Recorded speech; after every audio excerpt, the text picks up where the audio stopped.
Predator Badlands is about a young, outcast predator named Dek who is exiled from his clan and travels to the dangerous planet Gina to prove himself by hunting the ultimate adversary. Along the way, he forms an unlikely alliance with Thea, a synthetic from the Weyland-Yutani Corporation. Together, they must survive the hostile planet and its deadly inhabitants. Can we all just stop for a minute and give Dan Trachtenberg a round of applause?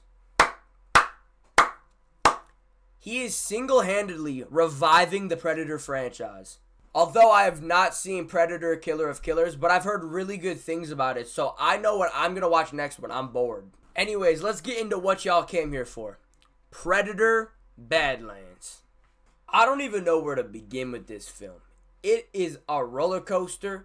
It opens up with a fight, and then it goes into another fight, and then another fight. It's non-stop action. I love the change of direction where we have the Yautja, Dek, as our main character, and we follow him throughout this entire journey. I wasn't exactly sure if I was going to love the Predator's design. I saw him in the trailer, and he looked very strange, very different than all the other Predators. When we see Dek really fighting, that's when I said, this is my Predator.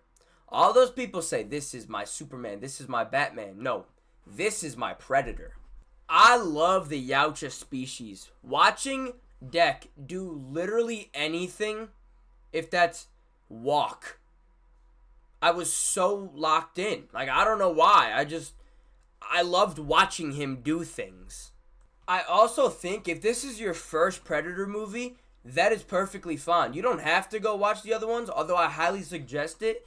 The first 5 to 10 minutes really set up what's going to happen and who the Yautja species are. And it is perfectly set up to be your first Predator movie. The fact that this movie takes place on a planet that literally anything can kill you is just so interesting. And I really love these sort of action-adventure movies where there is one main target, but there's also things along the way that he has to conquer. And this is exactly that. There is one target, one thing that Dek wants to specifically do on this planet. But other things are coming at him and trying to attack him and kill him, and he has to fight them all off. It's just so fun to watch unfold. Now, when I go watch a movie, I usually sit in the middle all the way in the back. I don't know why, but that's my favorite spot to be. Today, I decided to sit in the middle, like directly in the middle of the theater.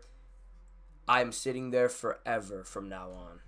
I know this is a little side note, but I just want to tell y'all, oh my God, I felt like I was in the jungle with Dek. Like, I felt like I was on this journey with him. It was a crazy feeling. Now, back to what I was saying. I remember when this movie was getting some reviews early, like really early reviews, they were comparing this movie with The Mandalorian, and I totally see that. It really does feel like Star Wars. All these alien creatures that are just so ugly but so cool to look at. Like, it really feels like Star Wars. And even with this little creature that reminds me of Grogu, probably so that they can sell merchandise because it's PG-13. And speaking more on that, it really doesn't feel like a PG-13 movie because there is a lot of blood and gore. It's just not real human blood and gore. It's just all alien. Like, there's some gnarly shit in here, like spines getting ripped out of bodies, heads getting crushed. There's a lot of blood. There's guts falling out. I have a feeling that a lot of OG Predator fans are going to have a rough time with this movie. But for me, I really enjoyed it. With all that being said, I would love to hear your thoughts on Predator Badlands. Have you seen it? Are you going to go watch it this weekend? Don't forget to like, subscribe, and I'll see y'all in my next video.